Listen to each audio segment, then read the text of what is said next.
The summer of 1847 arrived in Louisiana like a fever, thick, suffocating, and impossible to escape.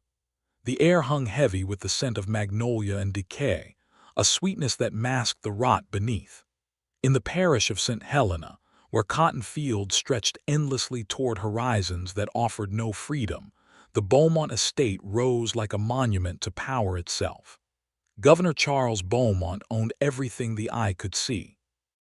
20,000 acres, 300 souls in bondage, and a wife whose beauty was discussed in parlors from Baton Rouge to New Orleans. Eleanor Beaumont was a vision rendered in silk and pearls, her blonde hair always perfectly arranged, her posture a study in aristocratic grace. At 32, she had mastered the art of being admired without being known, loved without being touched, envied without being understood. But beneath the corsets and courtesy, beneath the practiced smiles and Sunday prayers, Eleanor Beaumont was suffocating.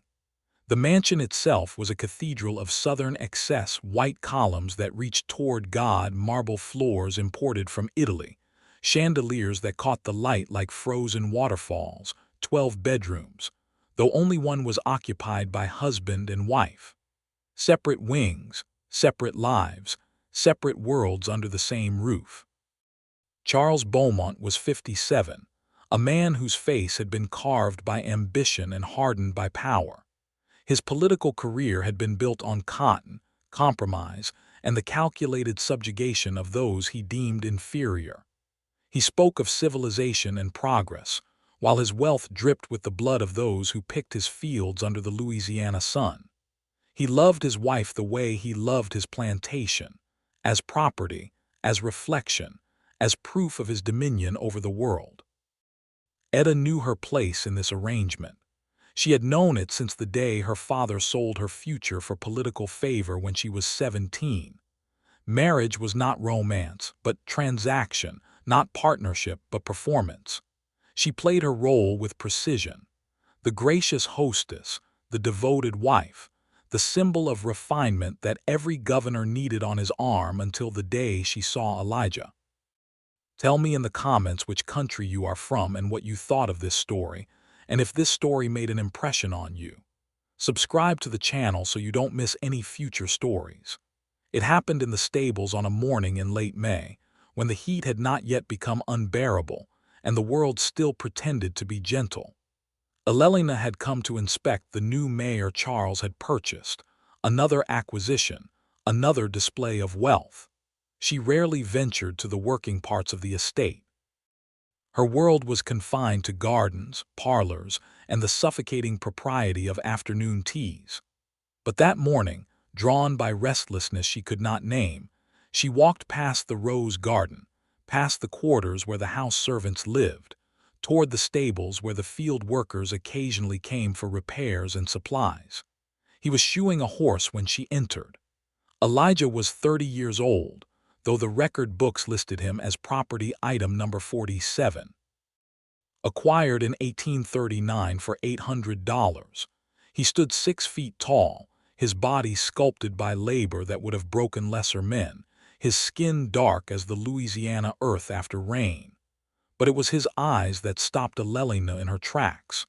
Eyes that did not lower, did not submit, did not perform the degradation that slavery demanded. He looked at her for 3 seconds that stretched into eternity. Then he returned to his work. Eleanor felt something crack inside her chest, something she had sealed away so thoroughly she had forgotten it existed. She stood there frozen, watching the way his hands moved with precision and care. The way sweat traced paths down his forearms, the way he spoke softly to the horse in a voice that carried no fear, no anger, only a quiet strength that seemed impossible in a world designed to destroy it. "You," she said, her voice barely audible. "What is your name?" He did not look up. "Elijah, Mom." "Elijah," she repeated, and the name felt like prayer and blasphemy all at once. She left without another word, her heart thundering against her ribs, her hands trembling inside her lace gloves. That night she could not eat. She could not sleep. She lay beside her husband's snoring form and stared at the ceiling, seeing nothing but those eyes. Eyes that refused to be owned, refused to be nothing, refused to disappear. It should have ended there. In any rational world, in any story with sense and safety, Eleanor Beaumont would have returned to her needle point and her social calls, and Elijah would have remained what the law declared him to be, a thing, not a person, certainly not a man who could matter. But the heart does not obey the law, and some hungers once awakened cannot be starved back into silence. The second time they spoke was in the rose garden 3 days later. Eleanor had taken to walking there in the early morning before the house stirred, before the performance of her life began. She told herself she needed air, needed solitude, needed anything but the truth that was clawing its way to the surface. Elijah was pruning the roses. His presence there was not unusual. The enslaved people of the Beaumont estate were everywhere and nowhere, visible only when needed, invisible when inconvenient. But Eleanor knew in the way that guilt and desire always know that he had been assigned to this task deliberately, that someone, perhaps the overseer, perhaps fate itself, had placed them in proximity again. "They're beautiful," she said, gesturing toward the roses. "Yes, ma'am." His voice was careful, neutral, empty of anything that could be used against him. "Do you have a family, Elijah?" The question hung in the humid air like something dangerous. Enslaved people were not supposed to have families. Not in the way that mattered, not in the way that was protected by law or sentiment. They had connections that could be severed at auction, bonds that existed only until they became inconvenient to the master's profit. "Had a wife once," he said quietly, his hands never stopping their work. "Sold off 7 years back. Alabama, I heard a daughter too. Never knew what happened to her." Eleanor's throat tightened. She had heard such stories before. Everyone had. They were the background noise of Southern life, the acceptable tragedies that allowed people like her to sleep in silk sheets while others slept in chains. But hearing it from his lips, seeing the grief that lived in the set of his shoulders, made it real in a way that shattered something fundamental inside her. "I'm sorry," she whispered. He looked at her then, truly looked at her, and she saw something flicker across his face. Not hope, which would have been foolish, not trust, which would have been impossible, but recognition, perhaps the acknowledgement that she had spoken to him as if he were human, as if his loss mattered, as if his pain was not just the natural order of things. "Sorrow doesn't change nothing, Mom," he said, "but I thank you for it anyway." She wanted to say more. She wanted to rage against the injustice, to promise things she had no power to deliver, to somehow erase the chasm of cruelty that stood between them. But the words died in her throat because what could she say that would not be obscene in its inadequacy? Instead, she did something far more dangerous. She came back the next morning and the morning after that. At first, they barely spoke. Eleanor would walk among the roses while Elijah tended them. The silence between them is heavy with things that could not be said. But gradually, carefully, words began to emerge. Small exchanges that meant nothing and everything. She asked about the roses, and he taught her their names, their needs, the patience required to make beauty bloom in hostile soil. He spoke of seasons and pruning, of knowing when to cut back and when to let grow. And she heard in his words a metaphor for survival that made her chest ache. She told him about books she had read, about the world beyond Louisiana that she would never see, about the suffocating emptiness of a life lived entirely for appearance. She did not tell him she was lonely. That would have been too naked, too honest. But he heard it anyway in the pauses between her words, in the way her voice softened when she forgot to perform. The house servants noticed first. They always did. Enslaved people survived by paying attention, by reading the subtleties that white folks thought were invisible. They saw Eleanor Beaumont rising before dawn, saw her walking to the rose garden with increasing frequency, saw the way she lingered when Elijah was there, and left quickly when he was not. Mama Seraphine, the cook, who had served the Beaumont family for 34 years, watched with eyes that had seen too much to be surprised by anything. She said nothing, but she began leaving biscuits wrapped in cloth near the garden gate. A small kindness, a silent warning, a prayer against the storm she knew was coming. Because everyone knew what happened when white women looked at black men with anything other than indifference or contempt. Everyone knew the stories of accusations and lynchings, of bodies found swinging from trees, of communities destroyed because someone smiled too warmly or stood too close. But Eleanor and Elijah were not smiling. They were drowning separately and together in something neither of them had permission to feel. By the end of June, they were talking about things that mattered. She told him about her marriage, not in complaint, which would have been unseemly, but in careful confession, the loneliness, the sense of being a decoration rather than a person, the slow suffocation of living a life chosen by others. He told her about freedom, not as a place, but as a feeling he remembered from childhood before he had been sold for the first time at age 8. The memory of his mother's voice, the taste of food he had grown himself, the brief, shining moments when he had belonged to himself. They never touched, not once. They maintained the physical distance that law and custom demanded, but in every other way they were reaching toward each other across an abyss that was supposed to be uncrossable. And in the mansion, Governor Charles Beaumont began to notice that his wife was smiling again. He did not know why, and that made him uneasy. A man of his position understood power, control, and the careful maintenance of order. A happy wife was desirable, but a wife with secrets was dangerous. He began to watch, and in the slave quarters people began to pray. July arrived with a vengeance that seemed almost biblical. The sun pressed down on Louisiana like God's own judgment, turning the air into something visible, something that had to be pushed through with effort. The cotton fields shimmered with heat waves, and the enslaved workers moved through them like ghosts, their bodies mechanical with exhaustion. Their minds fled to whatever interior spaces still belonged to them alone. Inside the Beaumont mansion, Eleanor felt the heat in a different way, as fever, as madness, as the physical manifestation of what was growing inside her chest. She had stopped pretending, at least to herself, that her morning walks were about roses or fresh air or any of the acceptable reasons a woman of her station might leave her bed before dawn. She went to see him. That was the truth. Simple, terrible, undeniable. Elijah had been reassigned to work closer to the main house. The overseer, a man named Thaddeus Cole, whose cruelty was legendary even by the standards of an institution built on cruelty, had made the change without explanation.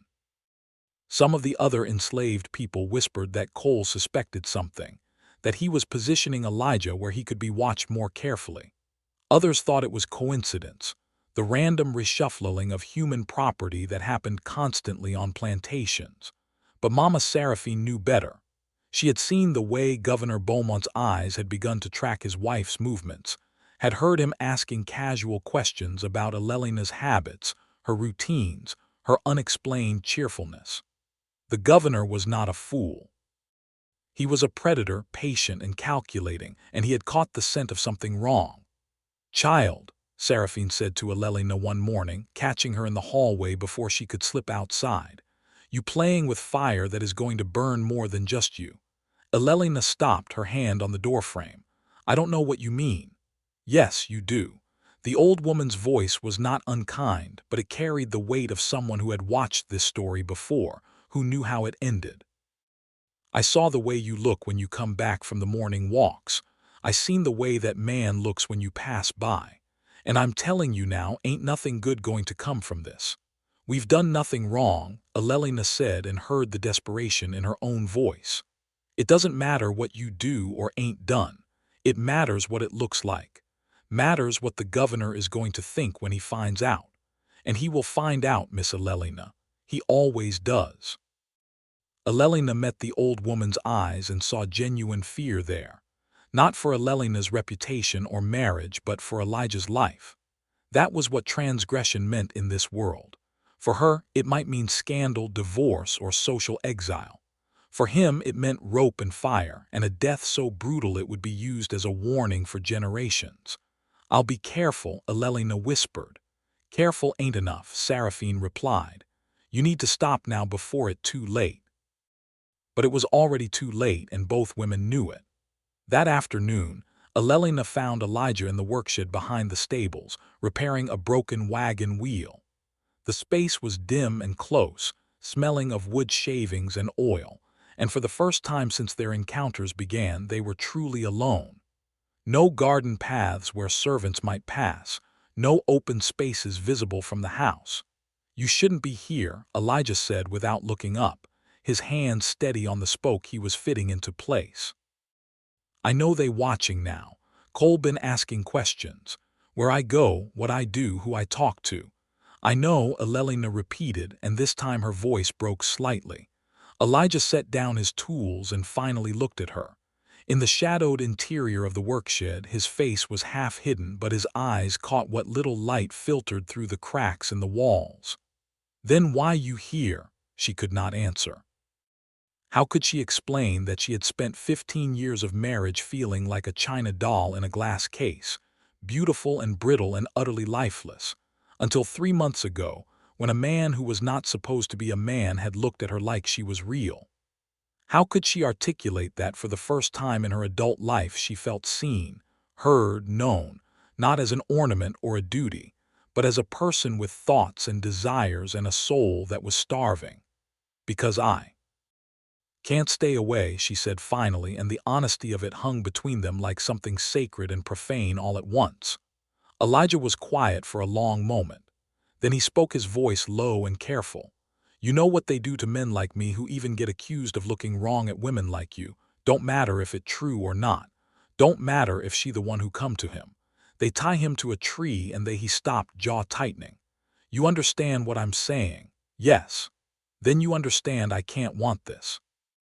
Can't let myself want this. Wanting things ain't for people like me, it's just a way to die faster." Elelina took a step closer, then another. She was trembling from fear or desire or the collision of both. She could not tell. "What if I wanted enough for both of us?" "That ain't how the world work, Miss Elena. My name is Elelina, just Elena. When we're alone, please don't call me Miss anything. Let me be just a woman, just once. Just here." Did it? Something shifted in his expression. Then a crack in the armor of survival that enslaved people wore like a second skin.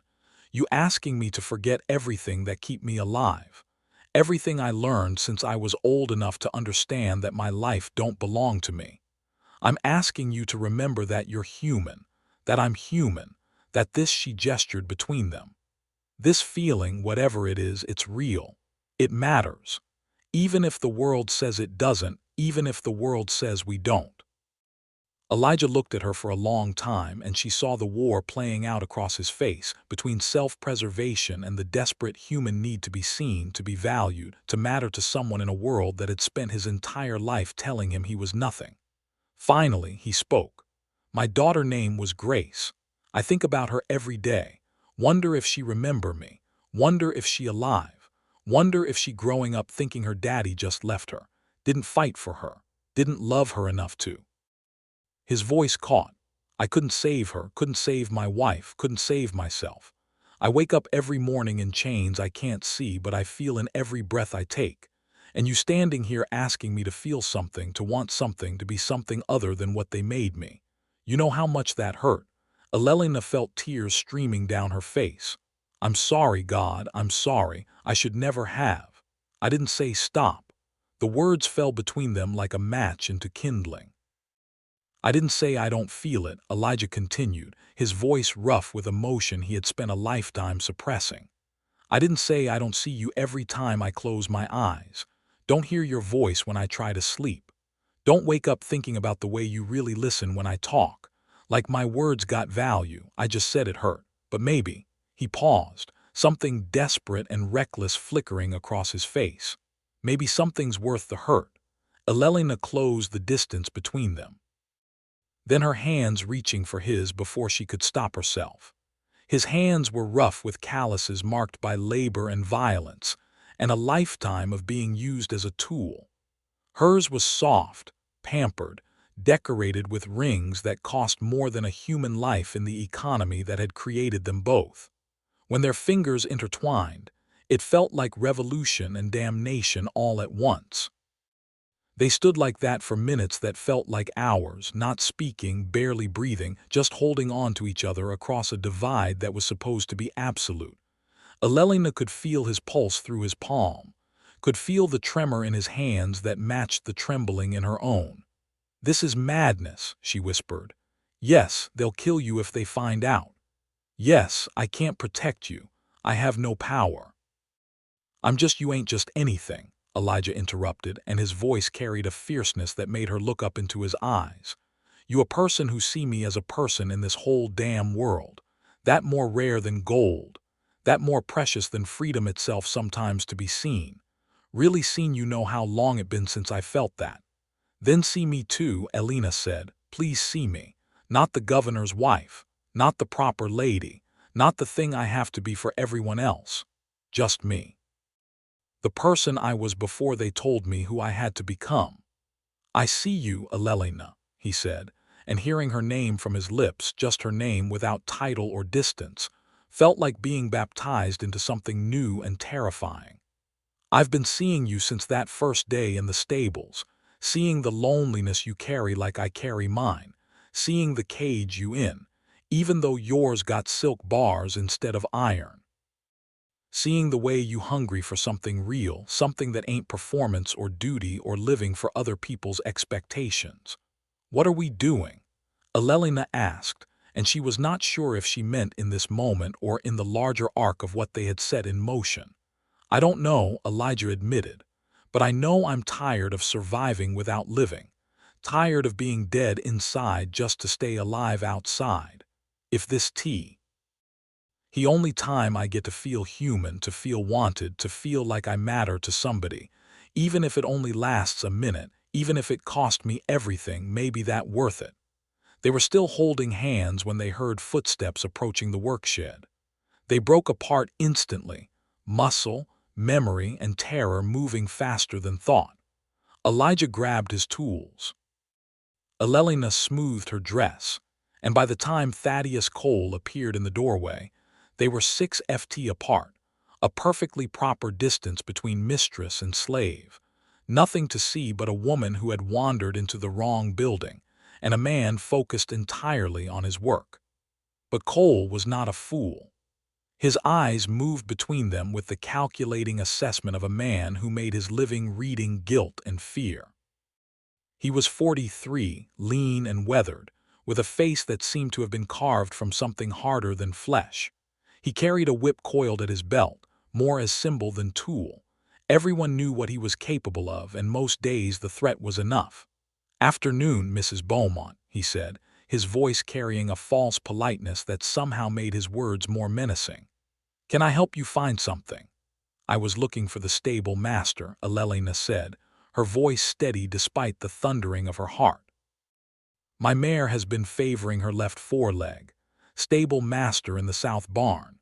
Mom, this here is just the workshed, nothing of interest to a lady. Of course, my apologies." Elena moved toward the door, forcing herself to walk slowly to maintain the dignity expected of her station. As she passed Cole, she felt his eyes on her like a physical touch, assessing, calculating, storing information for future use. She did not look back at Elijah.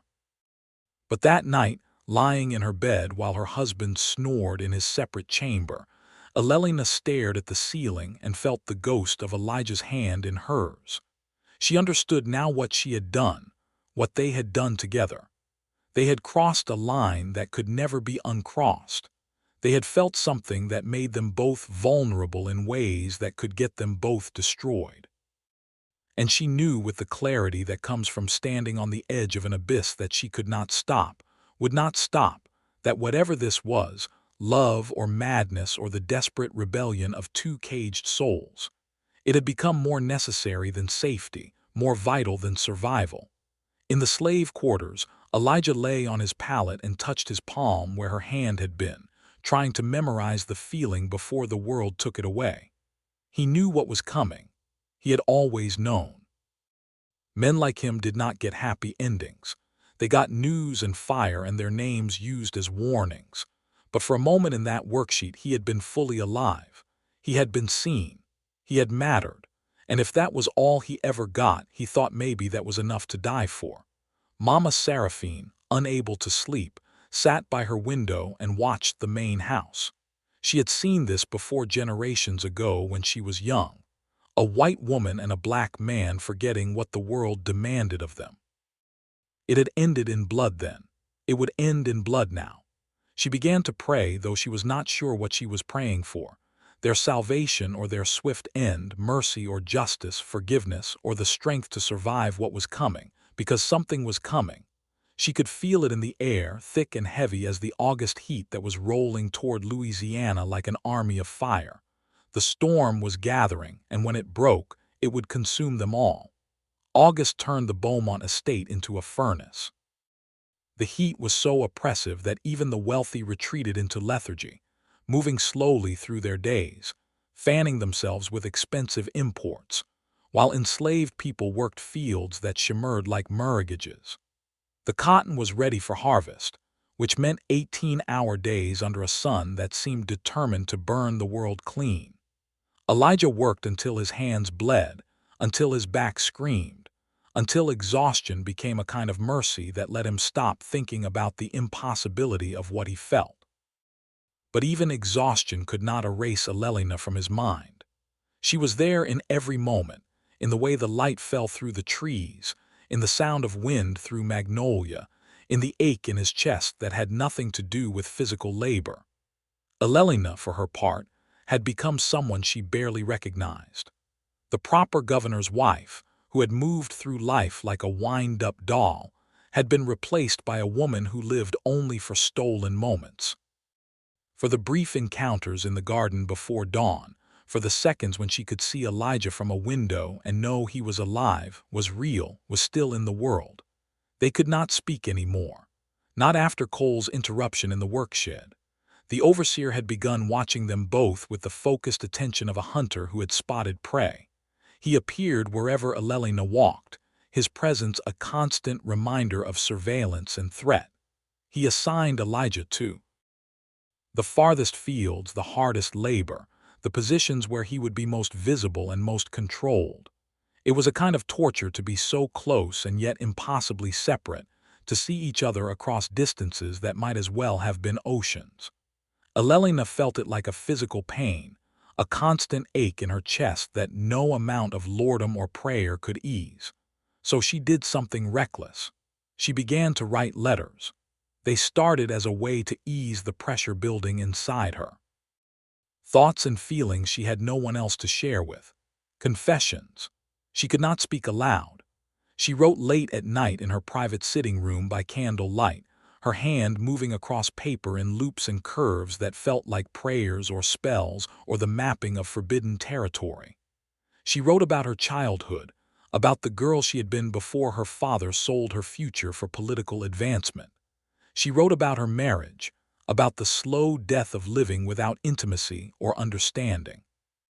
She wrote about meeting Elijah, about the way something dormant inside her had awakened, about the terror and exhilaration of feeling fully alive for the first time.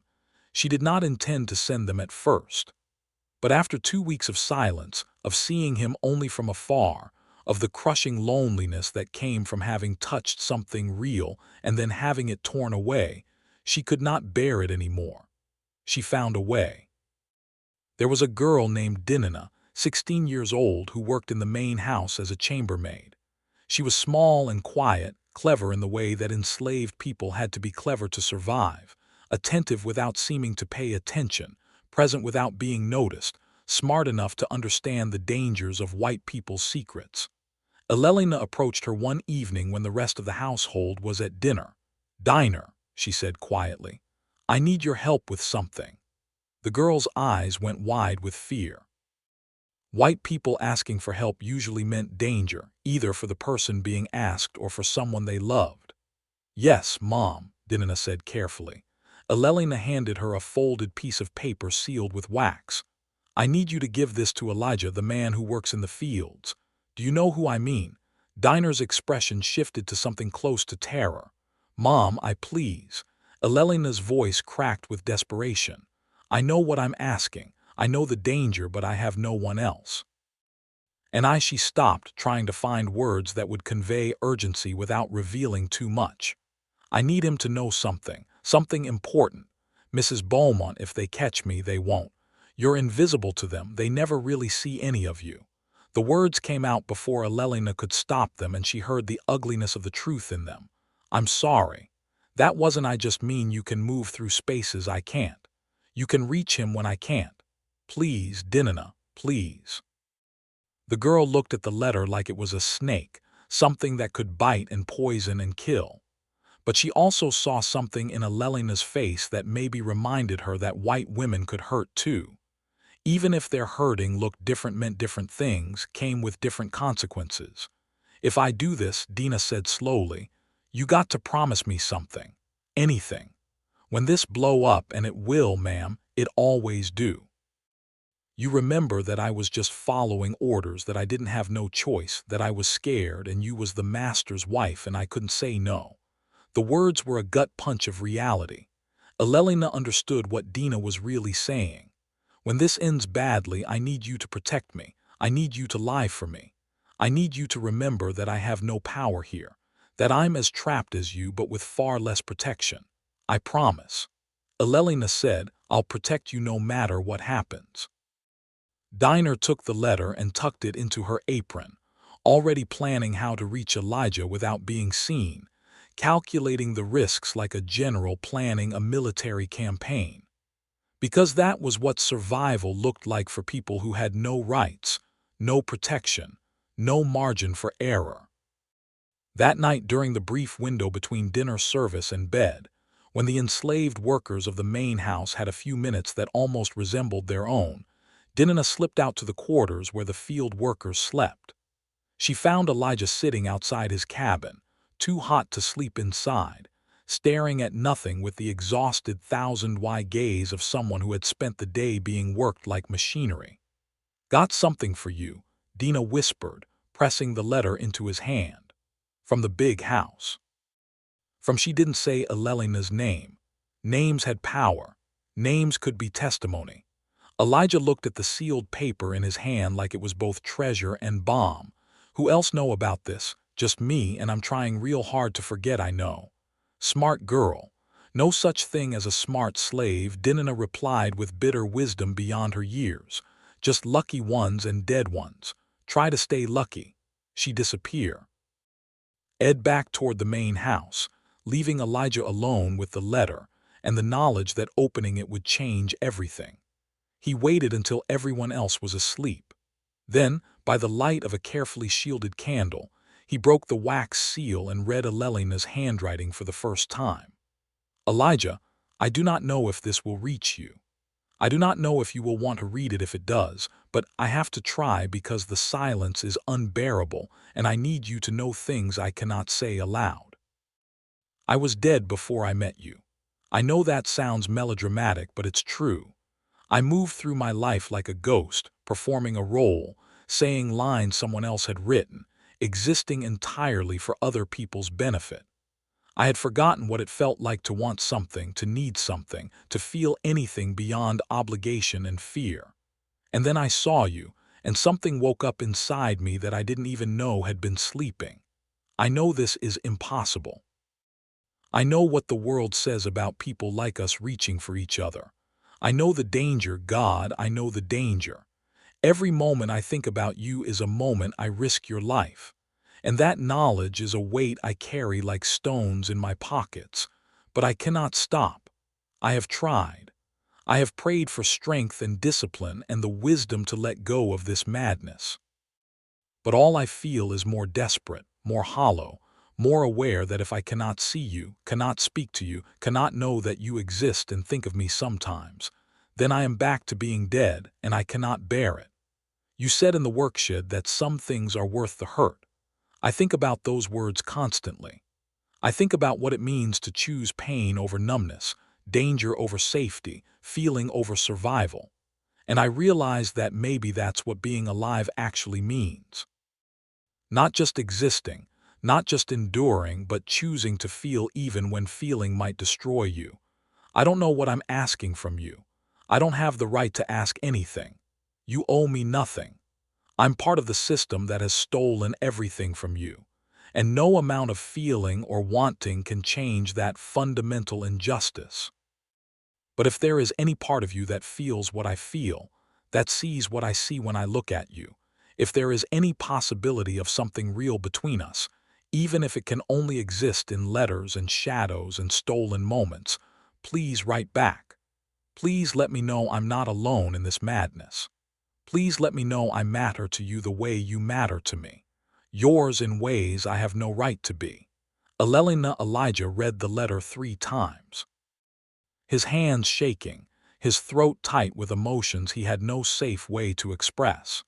She had put into words everything he felt but could never say, had articulated the impossible thing growing between them with a clarity that was both beautiful and terrifying.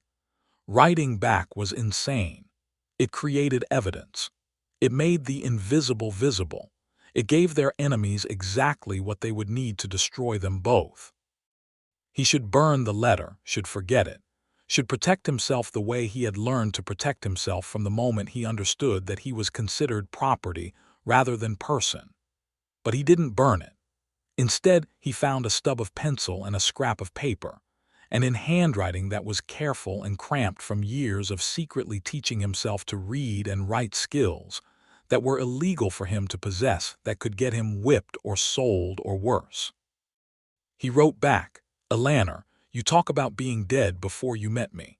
I understand that more than you know. I've been dead inside since I was 8 years old and first understood that my life wasn't never going to be mine.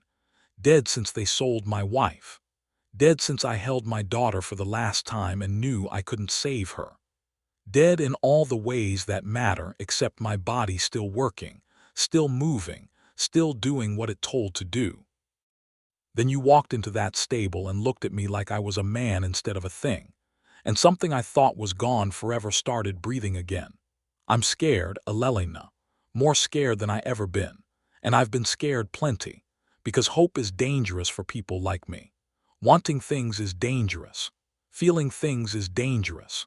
They teach us from children that the only way to survive is to kill everything inside that makes us human, to become machines that work and obey and never complain. But you making me remember I got a heart, and hearts can break, and breaking going to hurt worse than anything Cole's whip ever done to me. I think about you all the time, in the fields when the sun's so hot I can barely see straight, in the night when I can't sleep, in the moments between moments when I let myself forget what I am and just feel what I feel. And what I feel is something I got no words for, something I got no right to feel, something that might kill us both. But yeah, you matter to me. More than anything has mattered in longer than I can remember.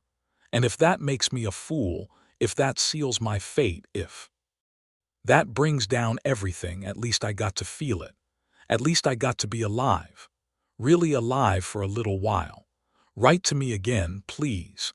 Even if it dangerous, even if it wrong, even if we both know how this probably going to end, let me be alive a little longer, Elijah. The letters continued through August and into September. Dinah became their unlikely courier, moving between the worlds of house and field, with messages hidden in her apron, her sleeves, once even in the lining of a basket of laundry.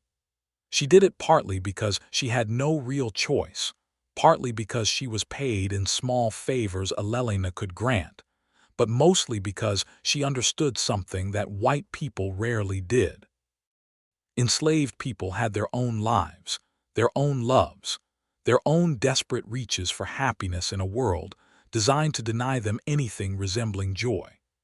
She had seen Elijah and Eleanor together only once that day in the workshed. But she had seen the way they looked at each other, and it reminded her of the way her own parents had looked before they were sold to different owners, before love became just another thing that white people could take away on a whim. So she carried the letters even though it terrified her, even though she knew it could get her killed or sold or beaten so badly she'd never recover. She carried them because sometimes you had to do something dangerous just to remember you were human. The letters grew longer, more intimate, more honest. Eleanor wrote about her childhood, about her mother who had died when she was 12, about the suffocating expectations of Southern womanhood. Elijah wrote about his life before slavery, the fragments of memory from a childhood that seemed to belong to someone else entirely. They wrote about books Eleanor had read, and Elijah wished he could read openly. They wrote about dreams they had, futures they could never inhabit, worlds where they might simply be two people who cared for each other without law or custom or violence standing between them. They wrote about love, though they never used that word. It was too dangerous, too absolute, too much like a confession that could be used against them in the court of public opinion that would inevitably try them both. But it was there in every line, in every carefully chosen word, in every letter that said, "I see you, I know you, I value you, you matter." And then in late September, everything changed. Governor Charles Beaumont found the letters. He had not been looking for them specifically. He had been searching Eleanor's private chambers for something else. Her jewelry box specifically, because he needed to borrow a valuable necklace as a gift for a political ally's wife. Eleanor was out calling on neighbors, and he had taken the opportunity to enter her rooms, something he rarely did. They maintained separate lives, separate spaces, a marriage of convenience and appearance rather than intimacy. But when he opened the drawer of her writing desk to search for the jewelry box key, he found instead a folded piece of paper. Curious, Eleanor was usually meticulously organized, and random papers were unlike her. He opened it and read the first letter Elijah had written back to his wife. For a long moment, Charles Beaumont stood absolutely still, the letter in his hand, his face showing nothing.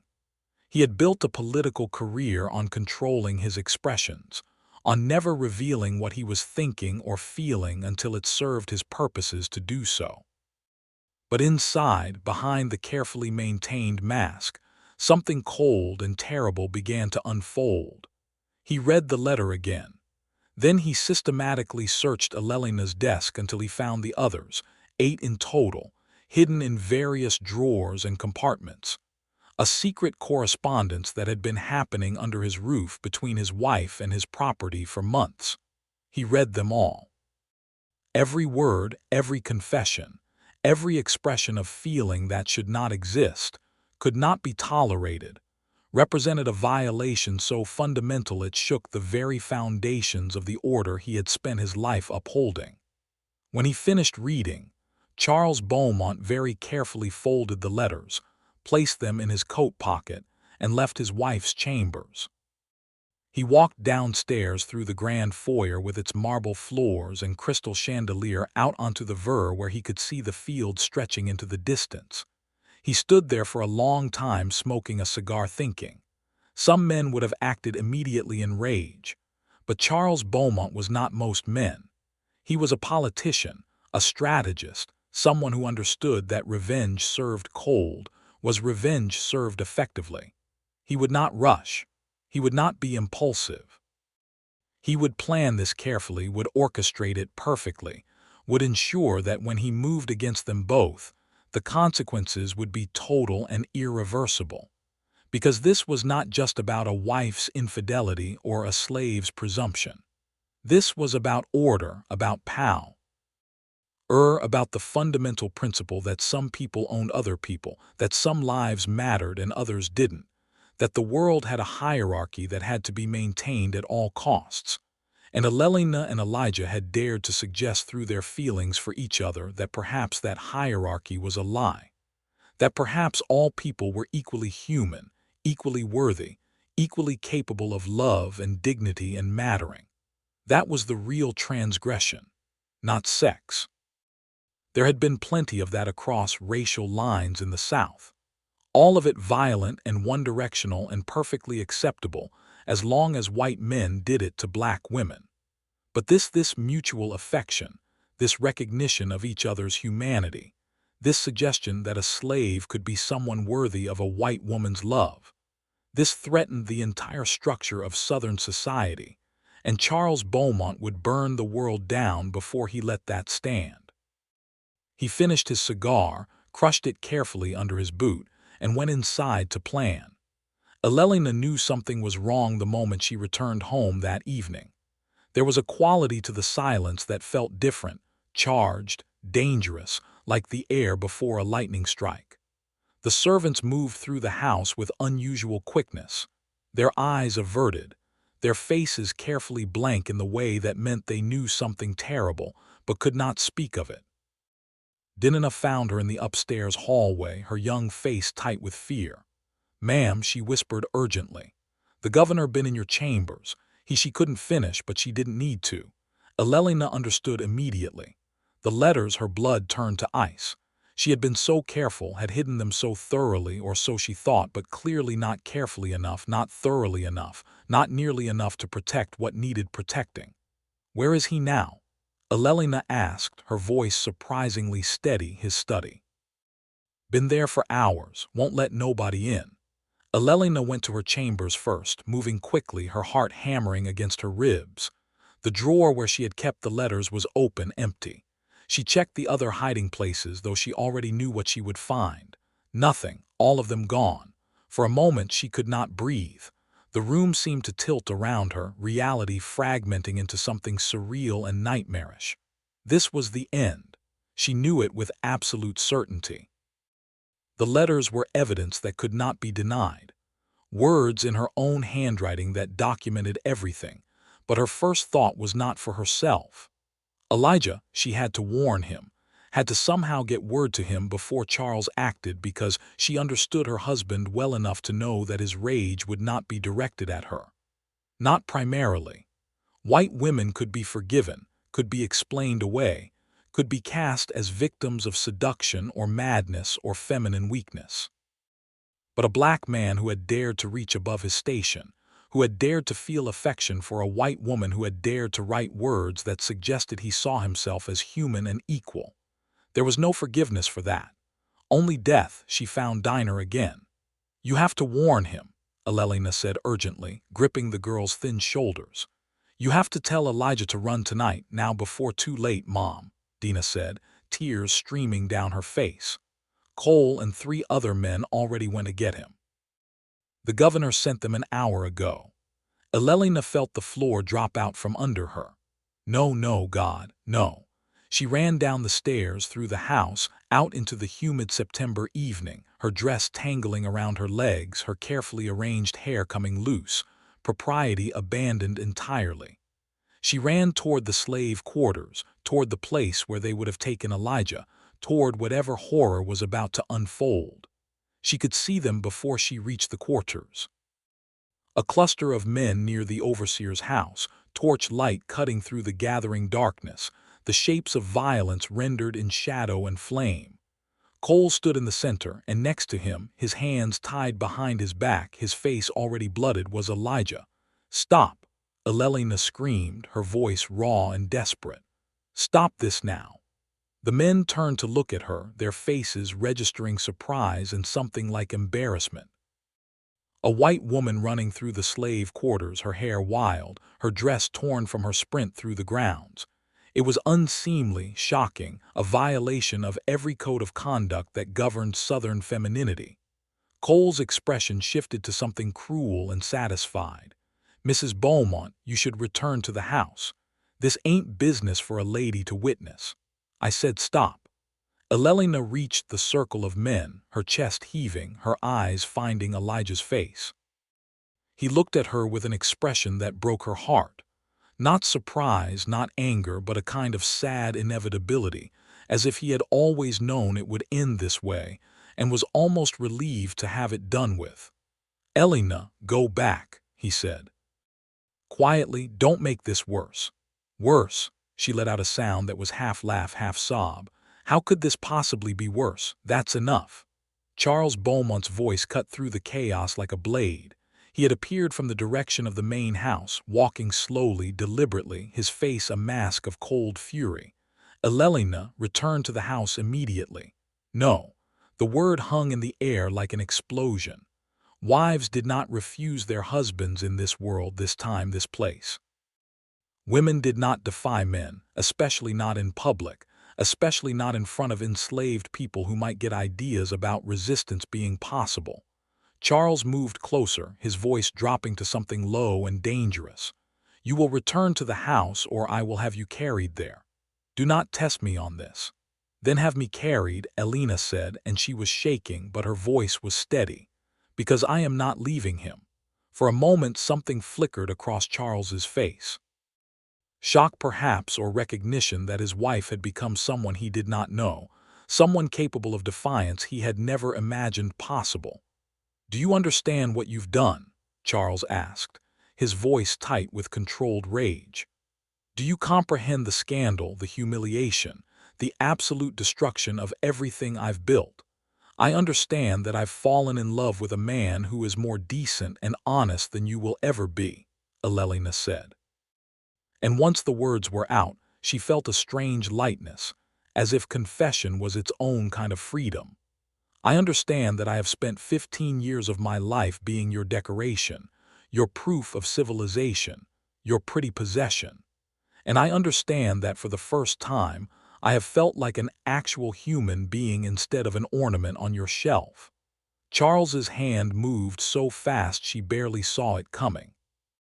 The slap knocked her sideways, stars exploding across her vision, the taste of blood sudden and bright in her mouth.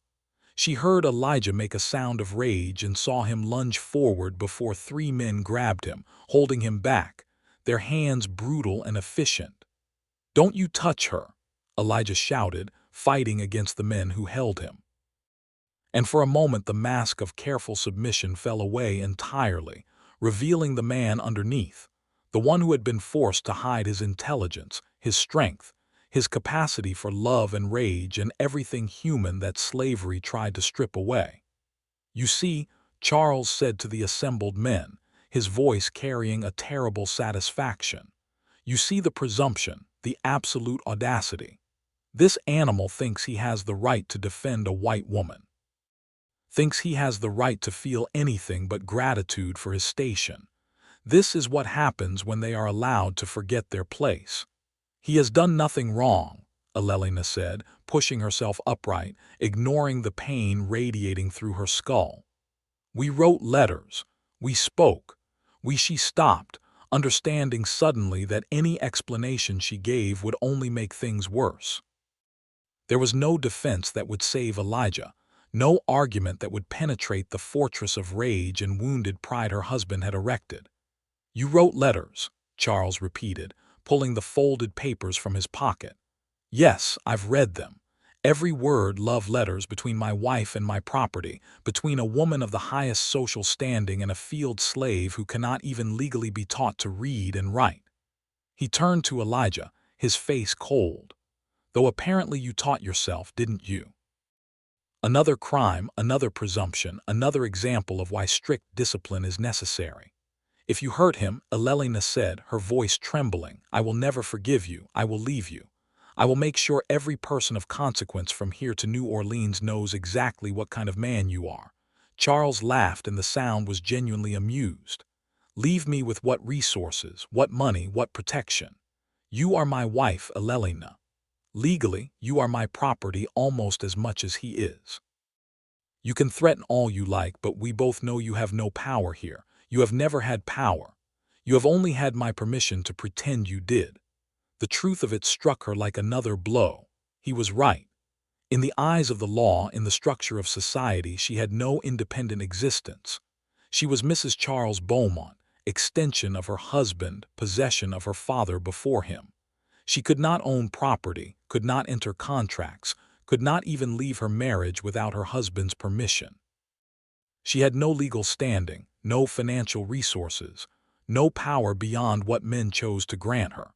She had always known this abstractly, but facing it now, seeing how completely trapped she was, understanding that all her privilege meant nothing when it came to actual autonomy, it was devastating. "So here is what will happen," Charles continued, his voice taking on the quality of a judge pronouncing sentence.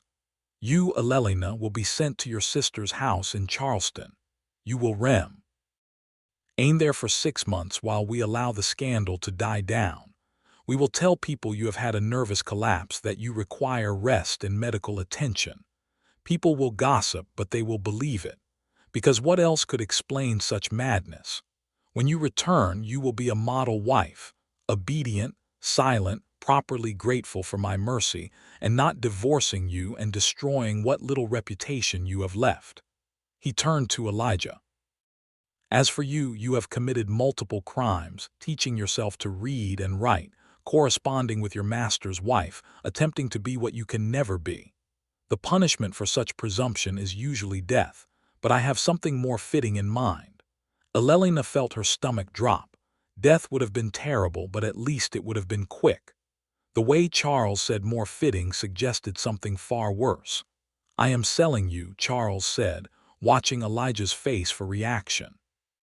Tomorrow morning to a cotton plantation in Mississippi, the Atrix operation. I believe you've heard of it. Even in the torchlight, Eleanor could see Elijah's face go pale. Everyone had heard of the Atrix plantation. It was a death sentence disguised as a sale. The average life expectancy for an enslaved person there was 3 years. The work was so brutal, the conditions so horrific, that it was considered punishment worse than execution. You cannot, Eleanor whispered. Charles, please, I am begging you. I can and I will.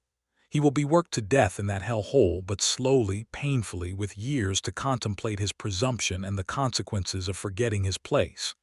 And you, my dear wife, will spend the rest of your life knowing that your selfishness, your inability to control your base emotions, led directly to his destruction. No. Eleanor lunged toward Charles, but Cole grabbed her, his hands rough on her arms. You are a monster, a complete monster. He is innocent. We have done nothing but write letters, but feel things we cannot help feeling. Innocence and guilt are not measured by your feelings, Charles said coldly. They are measured by the order of things, by the laws of God and man that separate the civilized from the savage, the master from the slave. You have violated that order. You both have. An order must be restored, no matter the cost. He gestured to Cole. Take him to the holding cell. Make sure he's ready for transport at dawn. As for Mrs. Beaumont, he looked at Eleanor with something that might have been pity if it had been mixed with any warmth at all. Take her to her chambers and lock the door. Post guards. She is to speak to no one until her carriage departs for Charleston tomorrow afternoon. I hate you, Eleanor said, the words flat and absolute. For the rest of my life, no matter how many years I have left, I will hate you with every breath I take. I can live with that, Charles replied. As long as you do so quietly and without further scandal. They dragged Elijah away and he did not fight. What would have been the point? Fighting would only have given them an excuse to beat him worse, to add more punishment to the hell he was already sentenced to endure. As they pulled him past Eleanor, their eyes met for one last moment. I'm sorry, she mouthed, tears streaming down her face. He shook his head slightly, as if to say there was nothing to apologize for. As if he would do it all again, as if the brief time of being seen and valued was worth any price they would make him pay.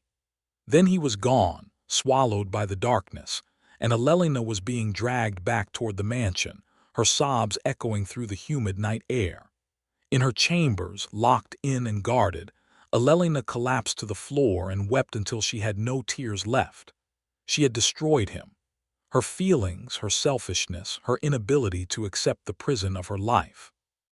She had sentenced him to death, not quick death, but the slow, grinding horror of working himself to nothing in the Mississippi heat. She had loved him, and love had become destruction. Around midnight, she heard sounds outside, movement, shouting, the chaos of something happening.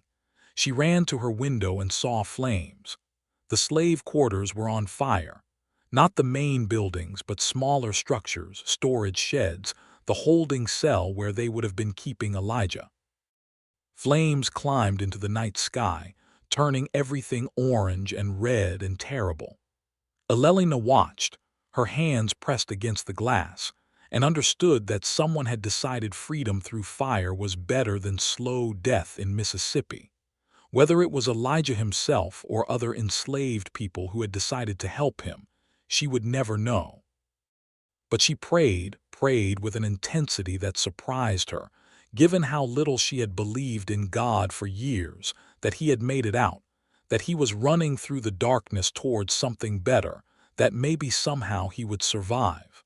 The fire was contained within an hour. The main house was never in danger.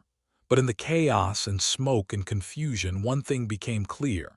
Elijah was gone. They found the holding cell empty, the lock broken from the outside. No trace of him anywhere on the grounds. Dogs were sent out to track him, but the rain that began to fall just after midnight washed away his scent. Patrols were organized, rewards posted, notices sent to neighboring plantations and towns. But Elijah had vanished into the night like smoke, like a ghost, like something that had never existed at all. Charles was furious, but there was nothing to be done. An escaped slave was a financial loss, but not an unprecedented one. It happened. The punishment would be terrible if Elijah was caught. But Charles had larger concerns now, managing the scandal, protecting his political career, ensuring that his wife's disgrace did not destroy everything he had built. Eleanor was sent to Charleston the next day as planned. She went quietly, numbly, feeling like all the life had been drained out of her. The letters were destroyed, the evidence eliminated, the story reshaped into something more palatable. A wife who had suffered a nervous breakdown, a slave who had taken advantage and then fled when discovered. A husband showing mercy and discretion by handling the matter privately. Society accepted the explanation because it wanted to. Because the alternative, that a white woman and a black man had genuinely cared for each other, had seen each other as equals, had dared to love across the chasm of race and power, was too threatening to acknowledge. But Eleanor knew the truth. And in Charleston, sitting in her sister's drawing room, surrounded by people who treated her with pity and condescension, she made a decision.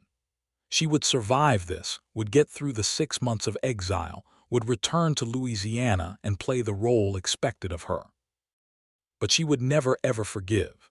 And she would never stop looking for signs that Elijah had survived, that he had made it north, that somewhere in this vast country he was alive and free and remembered her. It was a small hope, but it was all she had. And in the Mississippi swamps, moving by night, following the North Star, drinking from streams and eating what he could steal or catch, Elijah kept moving. His body was weak from the beating Cole had given him before the fire. His hands were raw from breaking the lock on the holding cell, a lock weakened by someone he never learned who had decided to help him, even at great risk to themselves. But he was alive and he was free. And every night before he slept in whatever hiding place he had found, he thought of Eleanor, of her face, her voice, her letters, the brief impossible thing they had shared. Some loves, he thought, are worth dying for, but this one maybe was worth living for. So he kept moving north toward a freedom he had never known, carrying her memory like a light in the darkness. 6 months became a year. Then, too, Eleanor returned from Charleston in the spring of 1848. Thinner than when she left, quieter, her beauty dimmed by something that looked like grief but moved like rage. She played her role with mechanical precision. The penitent wife, the recovered invalid, the woman who had learned her lesson and now understood her place. Charles accepted her back because divorce would have been more scandalous than reconciliation. They resumed their separate lives under the same roof, barely speaking, meeting only when social obligation demanded the performance of marriage. At night, Eleanor lay in her bed and stared at the ceiling, feeling like a ghost haunting her own life. There was no word of Elijah.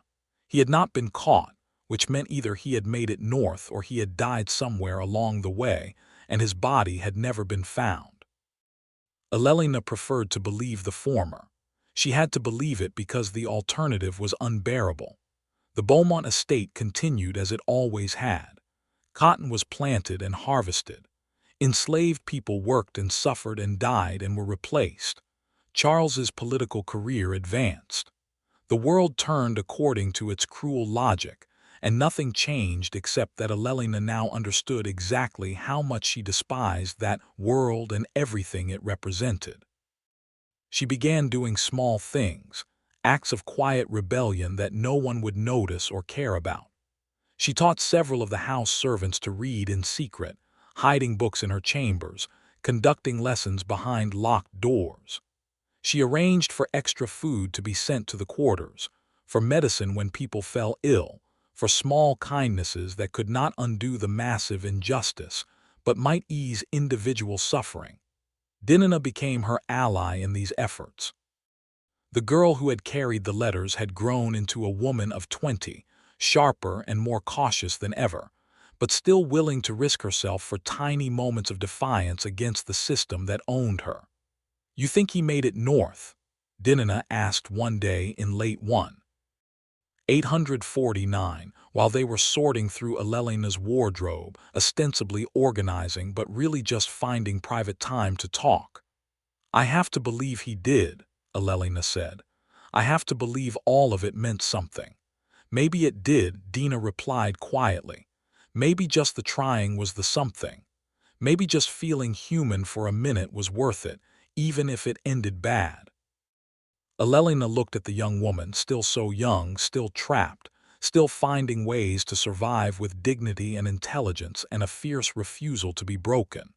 "You're wise beyond your years, Diner. Ain't about wisdom, ma'am. It's about what you got to tell yourself to make it through the day." The years continued to pass. 1850, 1851. The country was tearing itself apart over slavery, though people pretended otherwise. The Compromise of 1850 papered over the divisions without resolving them. Tension crackled through the South. As more enslaved people ran north, as white abolitionists grew louder, as the economic system built on human bondage began to show its fractures, Charles became increasingly paranoid about slave rebellions, about the influence of Northern ideas, about maintaining control through ever harsher discipline. The overseer Cole was given free rein to terrorize the workforce. Punishments became more brutal. The quarters became a place of constant fear. Elelina watched it all with horror and helplessness. She had no power to change anything. Her small acts of kindness were drops in an ocean of cruelty. She was complicit by her very existence in this house, on this plantation, in this system that ground human beings into nothing for profit. The guilt ate her, but so did the anger. And underneath both, a question kept surfacing. What would Elijah want her to do? If he was alive, if he had made it to freedom, if he thought of her at all, what would he want her legacy to be? In the winter of 1852, Elelina made a decision. She began documenting everything, writing down the names of enslaved people on the plantation, their stories, their families, the injustices they suffered. She recorded Cole's atrocities in careful detail. She noted Charles's business dealings, his political corruption, the ways he maintained power through violence and fear. She did not know what she would do with this information, but she gathered it, organized it, hid it carefully in places no one would think to look. It was dangerous work. If Charles discovered it, if anyone discovered it, she would be punished, possibly institutionalized, certainly removed from the estate and any ability to help anyone. But she did it anyway because it was the only form of resistance available to her, the only way to honor what she and Elijah had shared, the only path toward making her life mean something beyond decorative suffering. Mama Seraphine noticed the change in Elelina. The old woman was in her 60s now, her body bent by decades of labor, but her eyes still sharp, still seeing everything. "You walking a dangerous road, Miss Elena," she said one day, catching Elelina alone in the kitchen garden. "I know. You think you're going to save people with your writing. You think words on paper going to change what this is. I think," Elena said slowly, "that someone needs to bear witness. Someone needs to say this happened. These people existed. These crimes were committed. Even if no one ever reads it, even if it changes nothing, someone needs to write it down." Seraphine studied her for a long moment. Then she nodded. "My grandbaby, the one they sold off last year, her name was Ruth. She was 12 years old. She could sing like an angel. I want you to write that down. I want you to make sure somebody remembers she existed, that she had a name, that she mattered. I will, Eleanor promised. I'll write about Ruth and about everyone else. I'll make sure they're remembered. It became a kind of mission. Enslaved people began coming to Eleanor with their stories, trusting her with their histories, their losses, the names of children stolen, spouses sold, parents killed. She wrote it all down, created a record of testimony that was both memorial and indictment. She knew it was dangerous for them as much as for her. Association with her could bring suspicion, could mark them as potential rebels or troublemakers. But they came anyway, driven by the human need to be remembered, to have their existence acknowledged, to matter to someone. Then, in the spring of 1853, something happened that changed everything. A letter arrived, not through normal channels, not addressed to Eleanor officially, but slipped to Dinah by a traveling peddler who came through selling goods to the plantation. The peddler was a free black man from Pennsylvania, part of a network that moved information and occasionally people along secret routes. Dinah brought the letter to Eleanor, her hands shaking. Eleanor opened it with trembling fingers, her heart hammering so hard she could barely breathe. His handwriting was different, more confident, more practiced than it had been 5 years ago. But she knew it immediately. Eleanor, I'm alive. I made it north. It took 2 years of hiding and running and nearly dying more times than I can count. But I'm in Canada now. I'm free. I shouldn't write to you. I know the danger. But I had to let you know I survived. That what we had wasn't just destroyed, that something good came from all that pain. I learned to read better here. Learned to write proper. Got a job working as a carpenter. Got a small room that belongs to me that nobody can take away. I wake up every morning and remember I'm not property anymore. And sometimes I can't believe it's real, but it is real. I'm real. I'm alive. And I think about you every day. I know you probably married still. I know you probably can't leave. Can't risk everything for something impossible. I'm not asking you to. I just wanted you to know that the choice we made, the risk we took, it wasn't for nothing. You gave me something to live for when I had forgotten how to want to live. You made me remember I was human. And now I'm free. And being free, being whole, being able to choose my own path, that's partly because of you. Because you saw me when nobody else did, because you made me believe I was worth something. I don't know if you'll ever get this letter. I don't know if trying to reach you will just bring more trouble. But I had to try. Thank you, Eleanor, for seeing me, for valuing me, for loving me when the world said it was impossible. Thank you for everything. Yours always, Elijah. Eleanor read the letter 3 times, tears streaming down her face, her whole body shaking with emotions she could barely name. Relief, joy, grief for all the lost time, rage at a world that had forced them apart, in something else. Something that felt like purpose crystallizing into action. She found Dinah.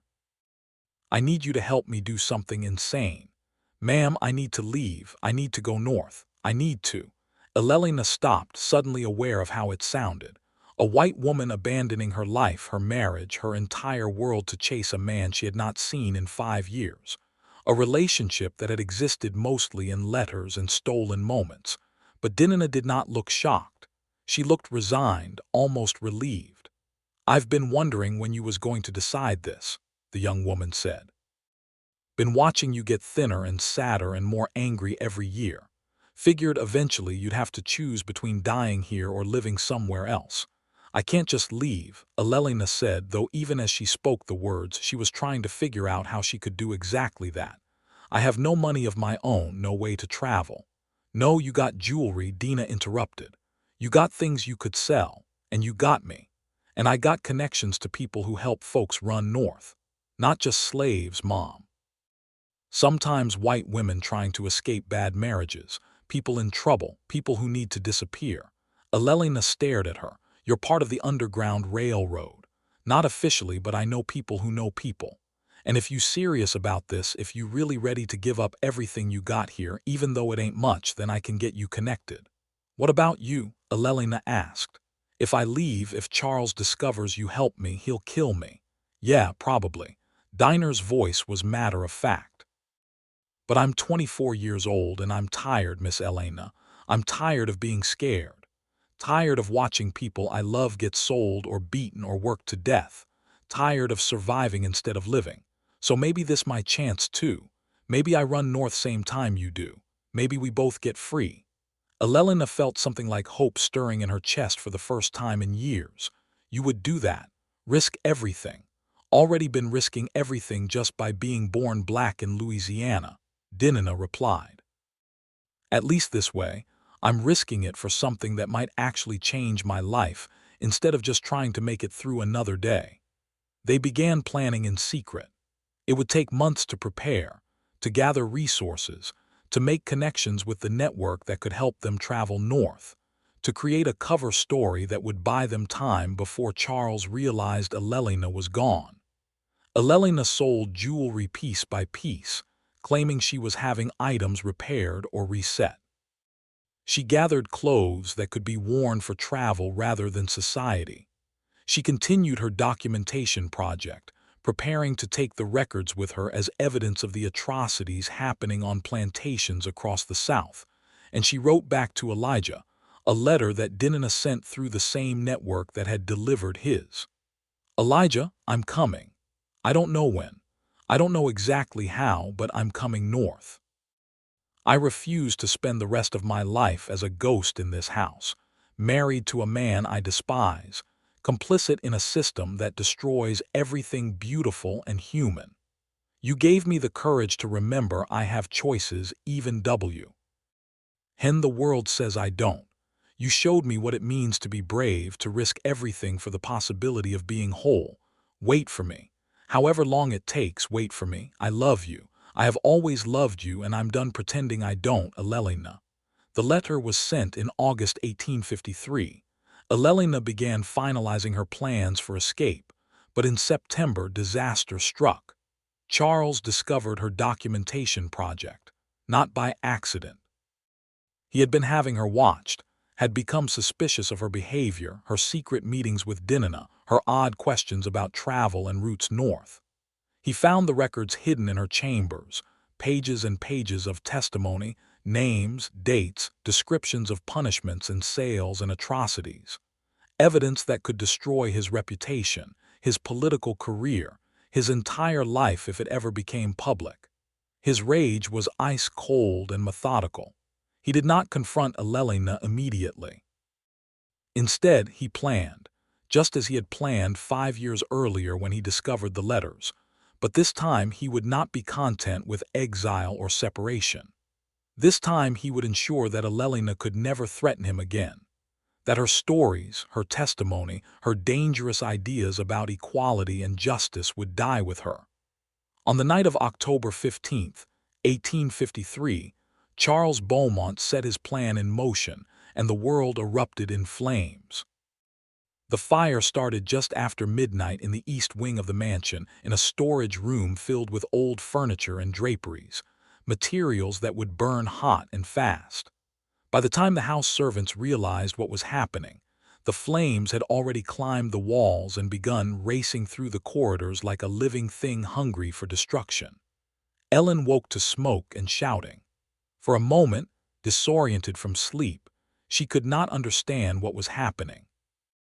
Then she smelled it, acrid, choking, the unmistakable scent of fire consuming wood and fabric and everything in its path. She stumbled from her bed, reaching for a robe, her mind racing through calculations of escape routes and what she could grab before fleeing. But when she tried her chamber door, she found it locked from the outside. Terror flooded through her. She pounded on the door, screaming for help, but the noise of the fire drowned out her voice. Smoke was beginning to seep under the door.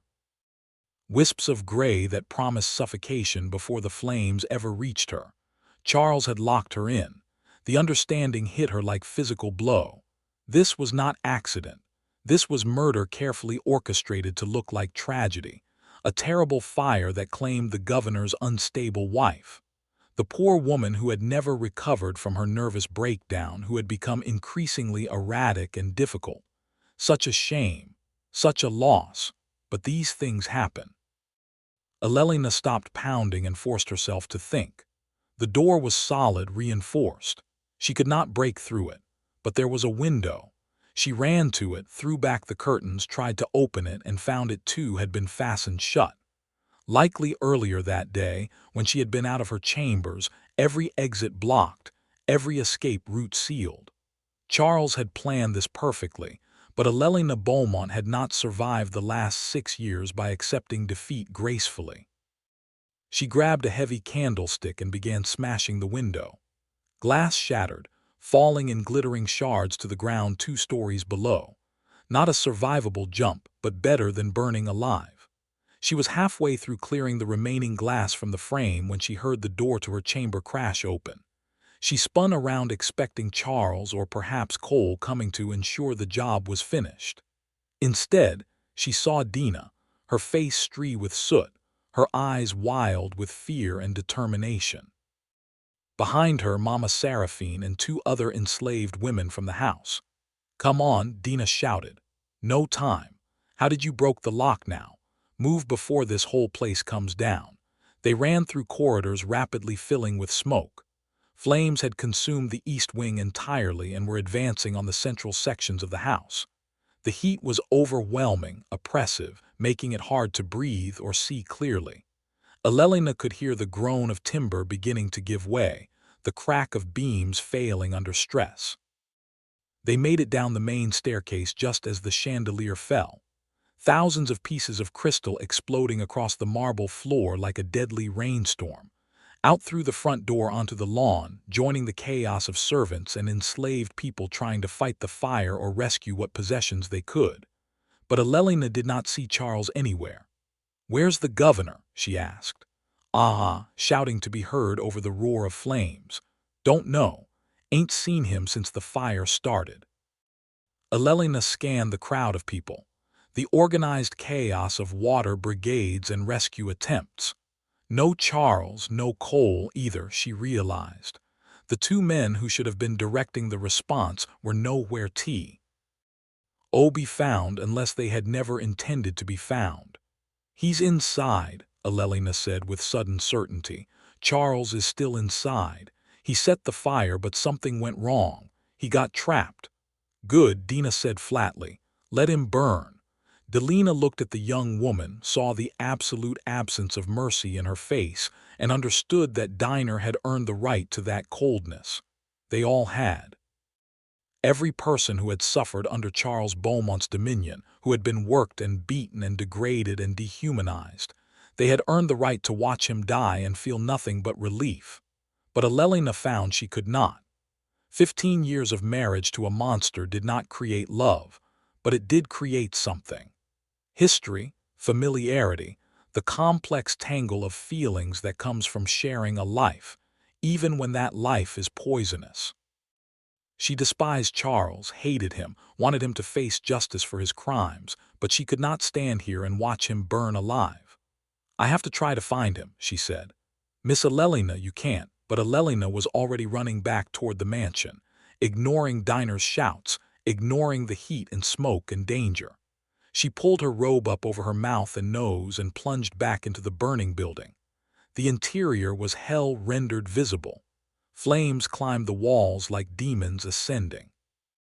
Smoke made visibility almost zero. The heat was so intense that Elelina felt her skin beginning to blister just from proximity. She moved through rooms she had walked through thousands of times, now transformed into landscapes of nightmare. "Charles," she screamed. "Charles, where are you?" She found him in his study, the place where he had read her letters to Elijah 5 years ago, where he had planned his vengeance, where he had conducted the business of running a plantation built on human misery. He was on the floor, pinned under a fallen beam, his face gray with pain. When he saw Elelina, something like surprise crossed his expression. "You," he said, his voice barely audible. "You came back." "I'm an idiot," Elelina replied, moving toward him, assessing whether she could move the beam. It was massive, made of solid oak, impossible for one person to lift alone. "Why did you do this, Charles? Why try to kill me? I was going to leave anyway. You would have been rid of me." "Evidence," he gasped.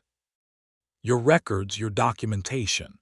If you took them north, if you shared them with abolitionists, everything I built would be destroyed. My career, my reputation, everything. So you decided to murder me instead. You forced my hand. You've been forcing my hand since the day you looked at that slave like he was human. Charles coughed, blood appearing at the corner of his mouth. This is your fault, Eleanor, all of it. If you had just stayed in your place, been what a wife should be, then I would have been dead inside instead of literally dying in a fire, Eleanor interrupted. And you know what, Charles, I prefer this. At least this way I got to be alive first. At least I got to feel real things, want real things, matter to someone. She grabbed the beam and tried to lift it. It did not move even a fraction of an inch. Go, Charles said. The house is coming down. You can't save me. I know, Eleanor kept trying anyway, straining against the impossible weight. But I have to try, not for you, for me, so I can live with myself. So I don't become like you, idealistic and stupid, Charles said, but his voice had softened slightly. That was always your problem. No, Eleanor replied.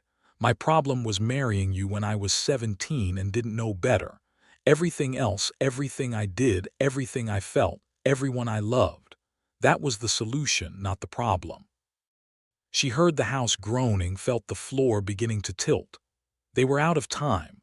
The building was going to collapse probably within minutes.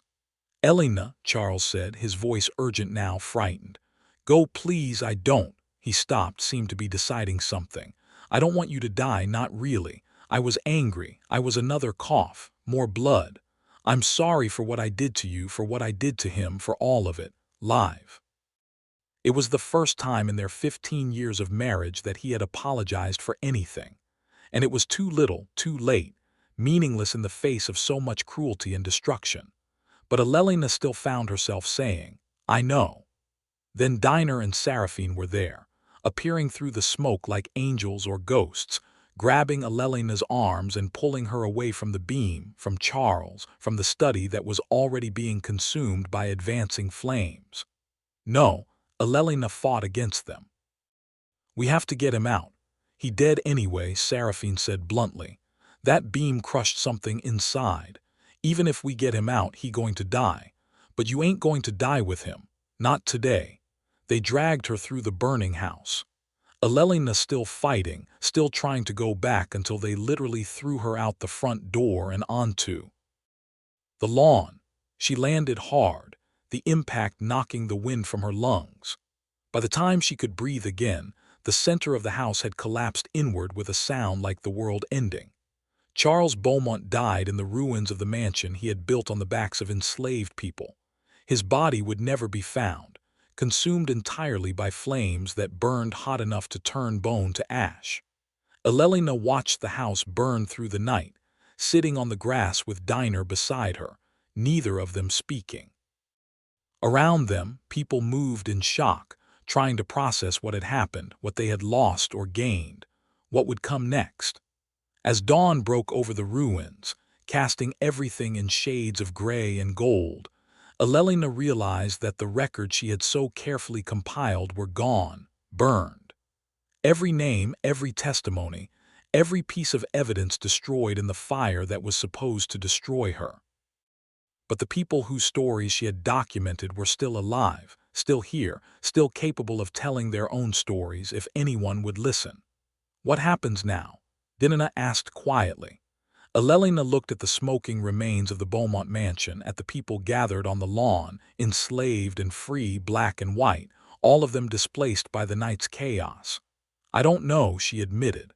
Legally, the estate probably passes to Charles's brother.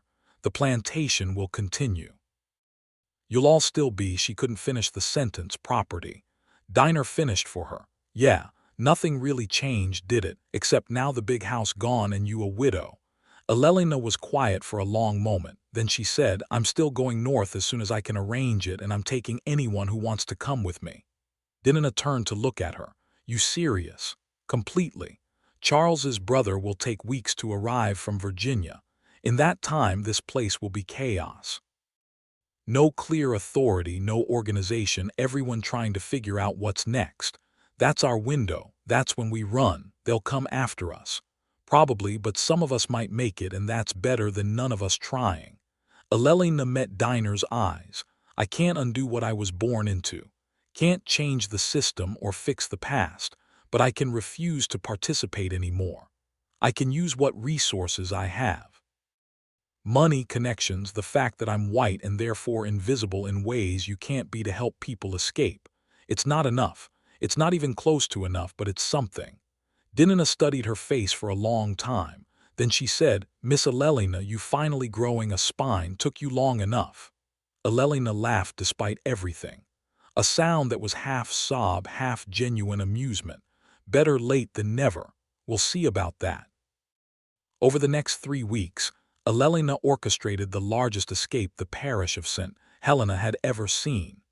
Using what was left of her jewelry and the chaos of the estate's transition, she arranged transportation for 17 enslaved people along underground railroad routes north. Some would make it all the way to Canada. Others would find freedom in northern states. Some would be caught and returned and punished terribly. But they would all have tried. Would all have chosen risk over certainty, hope over despair, the possibility of freedom over the guarantee of bondage. Eleanor and Dinah left together on a cold November morning, just as Charles's brother arrived to take possession of what remained of the Beaumont fortune. They traveled through networks of safe houses and sympathetic conductors, sometimes hidden in wagons under false floors, sometimes walking through forests at night, always moving north toward the promise of something better. It took 4 months to reach Canada. Eleanor found Elijah in a small town outside Toronto, working as a carpenter, living in a modest room that was his own, his face fuller than she remembered, his eyes carrying less grief and more something that looked almost like peace. When she appeared at his door in March of 1854, 6.5 years after he had escaped the Beaumont plantation, he stared at her like she was a ghost. "Eleanor, I told you I was coming," she said. And then she was in his arms, both of them crying, holding each other with the desperate intensity of people who had crossed hell to reach this moment. They were married 3 weeks later, scandalized the small, free black community that had taken Elijah in, created a household that defied every convention of the world they had escaped. Dinah found work as a seamstress, eventually married a formerly enslaved man from Kentucky, and spent the rest of her life helping new escapees establish themselves in freedom. Eleanor never returned to the South. She lived in Canada with Elijah for 34 years, bore 3 children who grew up free and educated and never knew chains. She wrote about her experiences, published accounts under a pseudonym that detailed the realities of slavery from the perspective of someone who had benefited from it, and then chose to abandon that benefit. She died in 1888 at age 73, in a house she and Elijah had built together, surrounded by children and grandchildren who carried the legacy of 2 people who had refused to accept the world's definitions of who they could be and what they could mean to each other. Elijah outlived her by 4 years. He spent those years finishing a project they had started together, a memorial garden where they planted a magnolia tree for every person they knew who had died enslaved. Every story Eleanor had documented and lost in the fire. Every life that had mattered despite the world saying it didn't. The memorial still stands today, maintained by their descendants, a place of remembrance for those who resisted, who ran, who dared to be free, who loved across boundaries designed to keep them separate. And in Louisiana, the ruins of the Beaumont mansion became a legend, a cautionary tale about pride and transgression, about the dangers of violating the social order, about what happens when people forget their place. But for those who knew the real story, who understood what Eleanor and Elijah had shared, what they had sacrificed, what they had chosen despite impossible odds, the ruins meant something different. They were not a warning. They were a monument to the truth that love is more powerful than law, that humanity is more fundamental than hierarchy, that some things are worth burning the whole world down to protect. The Beaumont dynasty ended in fire and scandal as Charles had always feared. But Eleanor and Elijah's story, their defiant, impossible, beautiful story that survived and survived in a world designed to destroy them both, was the greatest victory of all.